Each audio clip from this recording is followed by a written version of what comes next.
Comic books that come to mind when talking about the medium expanding out and telling more mature stories, Watchmen and Dark Knight Returns are the ones that most likely are mentioned, which I think is a bit of a shame since while I do enjoy those books, I keep going back to Mouse by Art Spiegelman.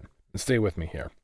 It's a biography and an autobiography of the author dealing with his father, who was a Holocaust survivor, and being a cartoonist, the author depicts the Jews as mice and the Nazis as cats.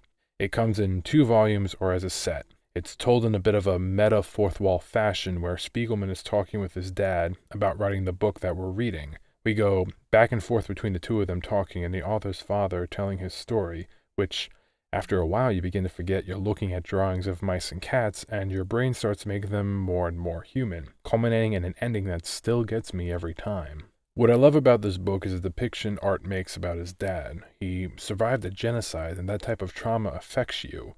And the book, despite or because of the way the story is told, doesn't romanticize this notion that when someone goes through that type of trauma, they simply get over it. In reality, it stays with them, and in Spiegelman's case, his father Vladik wasn't easy to live with, let alone grow up with. A lot of controversy came from the animal depictions, mostly the Polish being drawn as pigs, causing the book to have to fight and eventually win, being published in 2001 in Poland, 10 years after the paperback's publishing. Even with a Tom and Jerry idea with cats and mice, the book doesn't pull any punches on the treatment of the prisoners in the camps, and the comic format offers not just imaginative imagery, but also some panels that are really hard to look at. This is a heavy book that should not just be in someone's comic collections, but book collections period. I very much recommend it. If you guys have a recommendation for me, leave a comment. I most likely will take a look at it since I love reading new material.